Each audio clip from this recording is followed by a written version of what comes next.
24-25 Deparine Namibia Premiership season. There have been complaints that certain football clubs even go so far as to charge up to $50 Namibian for high-profile matches. These clubs argue that charging additional fees helps them generate some income, given that the sponsorship is not sufficient to sustain club operations. Given that the sponsorship is not sufficient to sustain club operations. A football club owner who spoke on a condition of anonymity said the situation as it continues. Now on to some archery news. Our reporter Mariette Gula was covering some good archery. Our reporter Mariette Gula was the standout performer for his national contingent, clinching third place overall at the Africa Golf Federation Region 5 tournament on Friday. Held at the Stanbic Bank Gaborone Club in Botswana, the tournament featured 3 rounds of competitive play against teams from host Botswana, Zambia, Eswatini, Zimbabwe, Malawi, Lesotho, and South Africa. Namibia finished 4th in the team standings behind South Africa, Zambia, Zimbabwe. Johnson carded a superb 4 under par total of 209, finishing behind South Africa's Aston Wade Arthur, who claimed victory with the under 13 par 200, and Zimbabwe's Kicken Shot, who placed second on 206-7. Reflecting on his final round, Johnson said a dip in putting cost him a higher finish. That was some incredible stuff. And now on to some cricket news. There was a proper flow of runs in 3 high-scoring matches during the weekend 2 of the Nedbank Desert Ice Challenge Cricket 20 series last Saturday and Sunday. It is still early days in the series, consisting of 12 teams, with more than half of them having played only 1 match so far or yet to take the field for the first time. Run Whisperers has taken the early lead in the series, winning 2 out of 3 matches, all played in one action-packed weekend for them. Alexander Falshank proved to be their talismanic batsman with a big 100 in the win against the over 40s after the Run Whisperers were blown out for a dismal 52 in their loss against United when he did not play. We will now go for a short break, and after that the hit list continues.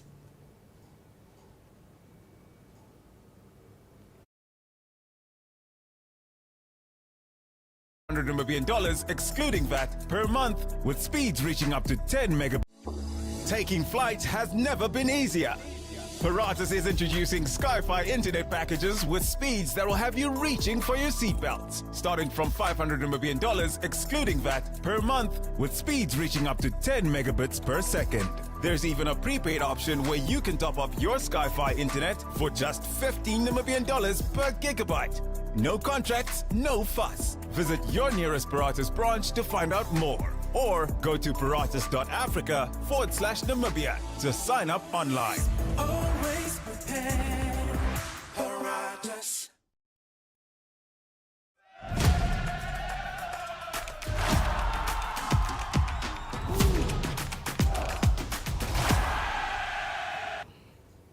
And now, as we continue with some motorsport on the hit list, the second round of the Namibia National Endurance Championship kicked off this past Saturday with just 7 entries. Of the 7 participants, only 4 managed to complete all 3 races at the Tony Russ Racecourse west of the capital. Although entries were few, top quality driving skills and loads of action made up for the lack of numbers. The last race in particular was a pleasure to watch, with Jan Evanson of the Walvis Bay Motor Club racing first across the finish line. He masterfully handled his well-prepared orange 8-valve 2-liter Opel Astra Space frame to beat Clive Stradom VV Golf 2-liter 8-valve. In the clubsman class, C. Evanson won the first and third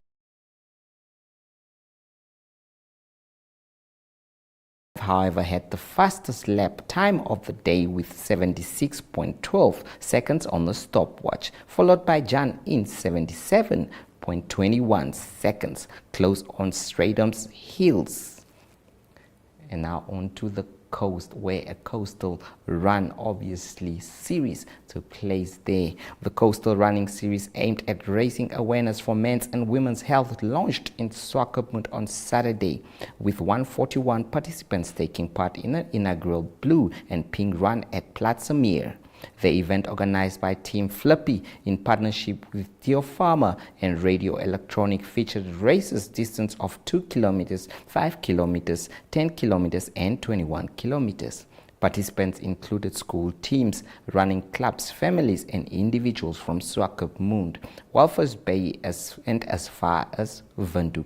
Team Flippy organizer and Namibian Olympian Philip Seidler said the event was created to build a sporting platform that promotes public health through inclusive participation.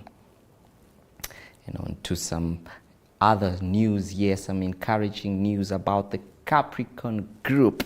The Capricorn Group has reaffirmed its commitment to youth development and sports by renewing its sponsorship of the Capricorn Schools Netball League. The 2025 season officially launched on Friday, 16 May at Wanderers Stadium in Windhoek's Pioneers Park suburb, and will run until 22 August, when the national playoffs are expected to conclude. The league, which has grown steadily in participation and reached since Capricorn took over from its subsidiary BIM Windhoek in 2017, now features 85 teams from across 8 regions. And now on to some Danny van der Merwe news. Danny van der Merwe and Klanika Robinson were crowned winners of round 4 of the 2025 Nedbank for Good series at the Okahanja Golf Club last Saturday. This round of the series debuted in Okahanja, making its first new course added to the 2025 season. 2 more venues are scheduled to join the series later this year. In the men's division, Van der Merwe came out on top on a superb score of 42 points, ahead of Cobus Sitzman, who scored 37 points in second place, and Bertus Meiburg with 36 points in third place. In the women's division, Robinson took the honors with 32 points. Nedbank for Good series organizer Dan Zwiebel, acclaimed Nedbank for Good series, expressed his excitement following the successful 4th round in the Nedbank for Good series. And now we move on, that is to the manga. But before that, let's once again cross over to the marketplace. Taking flight has never been easier. Paratus is introducing Sky-Fi internet packages with speeds that will have you reaching for your seatbelts, starting from $500 million excluding VAT per month, with speeds reaching up to 10 megabits per second. There's even a prepaid option where you can top up your Sky-Fi internet for just $15 million per gigabyte. No contracts, no fuss. Visit your nearest Paratus branch to find out more, or go to paratus.africa/Namibia to sign up online. Always prepared. Paratus.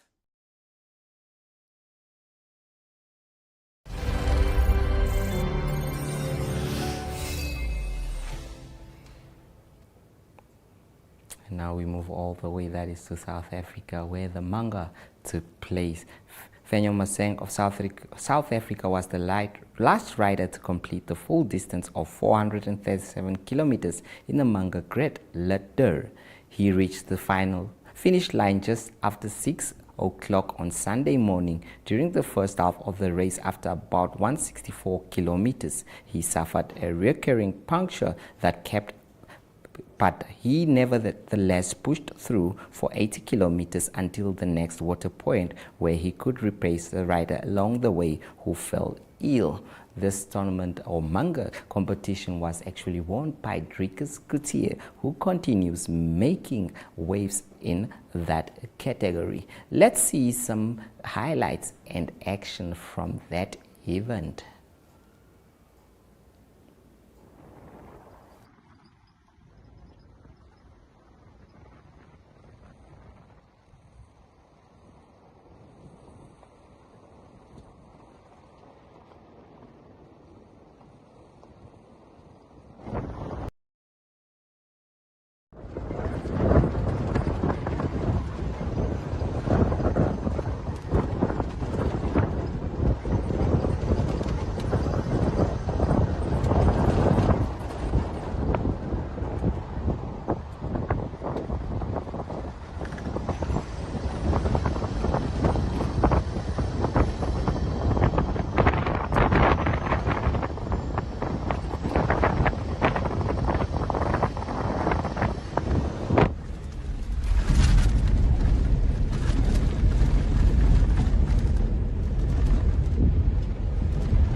So between Remshoogte and Solitaire, Driekus is about 15 minutes to 17 minutes at the moment ahead of the second group.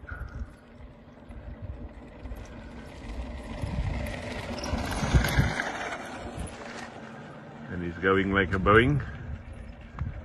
Diesel engine is warm and the conditions is good, not a lot of wind, and as you can see, nice and overcast, so it's definitely a beautiful day for cycling.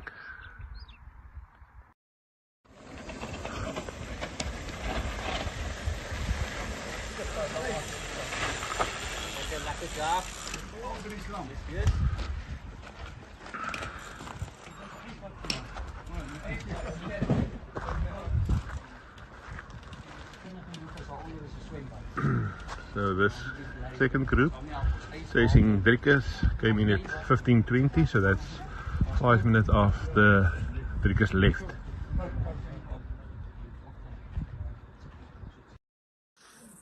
Okay, 18:54, and we've got the next three riders still going in a bunch. That will be Jacques, Hanekom, Martin Fryer and Kobert van Niekerk coming in at Race Village 2 at Rooisand. And still beautiful sunsets, just an amazing place to be. And if you look at the nature and the quietness and you see all the farm elements and hear that, you just feel at peace.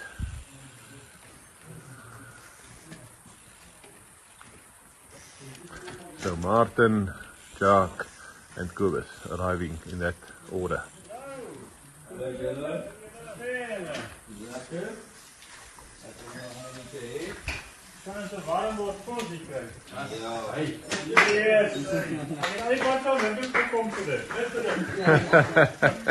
Lekker. Oh, Deutsches Essen noch halt. Yes. Jetzt gehe ich ganz hoch fliegen.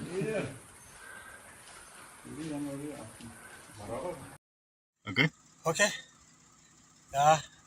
Yesterday I had a sad wall puncture. So just after 164, I had to travel at least about 80 km to reach where I can get help. But that was how I managed to fix it so that I can move. But it kept leaking the pressure. So more often I had to pump it until I reached 80 km. So it drained my mind, it drained me mentally and physically. But I'm very optimistic that I will do it. I'm going to arrive. I still have many hours to do this. Fantastic. And thank you very much for Water Point for people who helped me so much and great hospitality. They were of great help to me. That was a So pleasure if it for us. wasn't them, really, I think I could have Yeah. quit this. Now we're glad that you going. Still a long way to go. But the tire is fine. You're Yeah, refreshed now. I'm motivated to push even more. You got more than a day left. I'm motivated to push more. That's wonderful. Yeah. Enjoy it. And thank you very much. Stay blessed. Okay. Thank you. Bye.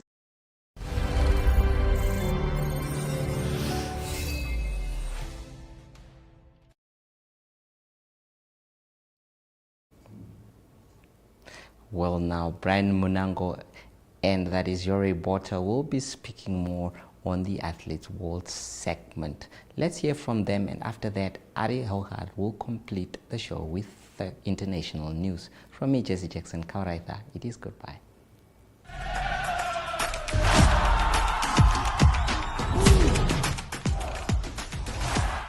Yeah, and everything happened with the United game happened about one try, and we had the evidence. I think viewers, please hang tight. We do have the video clip of that try, so we're just gonna have a quick look at it, and then we'll be back to just discuss and maybe get your thoughts on the try itself.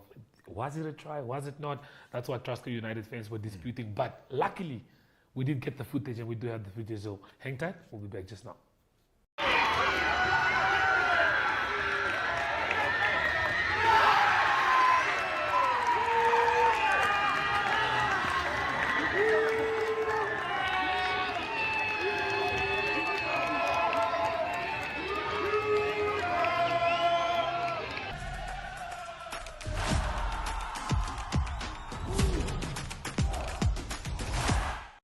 Okay, well, guys, there you saw the try, and if you now think about it, Jure, Yes. that's a big call. That's a huge goal. That's a very, very big call. Very brave of you Yeah. to give that try. And everyone was disputing this. I think this is one of the reasons why people were mad at you at that game. Yes. But we saw with how the try went. We all know that we can all see, you know, when the player touches the ball with both hands, gets the try. How proud, okay, because after the game, you and I did have a chat. Yes. And I was honest with you. I told you, you made a few bad calls Yes. in the match, and you were like, okay, how many? We spoke about it. Yeah. I said maybe 2 or 3, and you weren't angry about it. You just said, okay, cool. Show me the footage that you have. Yeah. Let's have a look at it. How happy were you when we looked at that try and you knew you made the right call? You see, Brian, over my years of experience, a referee, I don't say, reacts like a dog after a ball. So when you have a dog chasing a ball, you as a referee runs behind the ball. And then sometimes you're in a bad position not to make the call. Yeah. And then you make a call that is incorrect. So for me, the most important thing of that was I knew this guy, he was 20 meters in front of the nearest United player. I need to get into a perfect position. He's not going to pick up this ball. He's going to kick it all the way from his own 5-meter line all the way to the try line. So I ran a 7th line at that moment. So you see the ball, you don't care about the player. You just need Focus to on the see the hands on the ball. So if you look at the clip, you will see I'm coming between the 2 posts. Yeah. I'm not even close to the player or the ball. And that is where you need to put yourself as a referee. But it comes over years' experience of refereeing to put you in that position to make sure everything is perfect. And you get that call right. And you get that call right. Well, viewers, that was a very good call from Jure, getting that try. The game itself was a very good game. Yeah. Very close game. Glasgow United could have won that game if they weren't trying to play for that extra bonus or trying to. But I understand they were still feeling like the momentum was with them. They were playing a good game. For you, you were off for a long period of time with an injury. 2.5 months. 2 months off, haven't rest for a while. How did it feel coming back to such a big game and that being your first game back? It was quite exciting. I wasn't worried about my injury. I was more worried about do this game fit me at this stage? Yes, is it the right time to come back? Yes. But my question to myself was on Wednesday night when I got the appointment, is there ever a right time? After a long injury and things like that. Yeah. So 4 years back, before my under 19 Currie Cup final, 2 weeks before that, I pulled my hamstring. So again, I didn't practice for 2 weeks. Okay. And I didn't told anyone. I just went because you wanted to ref that final. The ref that final. So I went to my physios, everything, and we at that day before the game, I went for a warm up. I came off and I'm like, looked at my AR1 because he normally takes over when you get injured on the field. I'm like, look at him and I said, "Are you ready?" He says yes, and he grabs his flag. And when he grabbed his flag, at that point I made a decision. I'm the right person for this game. And again, saw the whole game through. Saw the whole game through. No.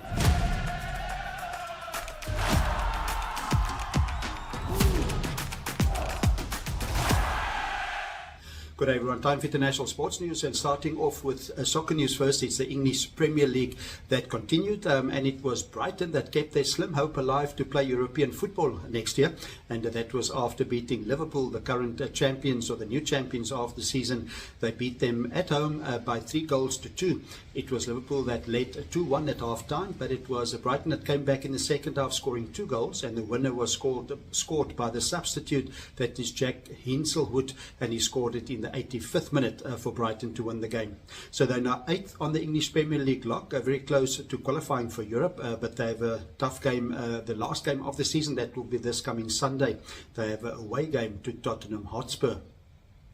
Also, 2 games being played in the English Premier League on Tuesday evening, and that's the players or the teams that played in the FA Cup final over the weekend. It was the winners there, Crystal Palace. They won the title, the FA Cup, in this English Premier League game on Tuesday. They will play against Wolverhampton at home, and it is Manchester City that played in the FA Cup final as well. They will play at home against Bournemouth. In cycling news, it is a Giro d'Italia that continues. It was stage 9 that was concluded. It was a sprint finish to the end, and it was Wout van Aert of Belgium that won the stage in a close sprint finish, just a few hundredths of a second ahead of Isaac Del Toro of Mexico, with Gil Sidon in 3rd position. It was a winning time of 4 hours, 15 minutes and 8 seconds.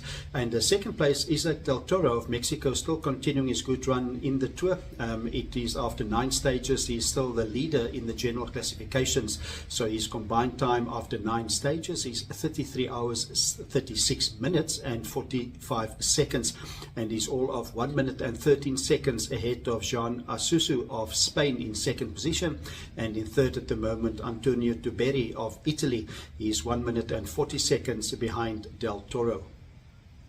To close off today's international sports news, it is Formula 1 racing news. It is after Italian Open that was done in Imola the last weekend.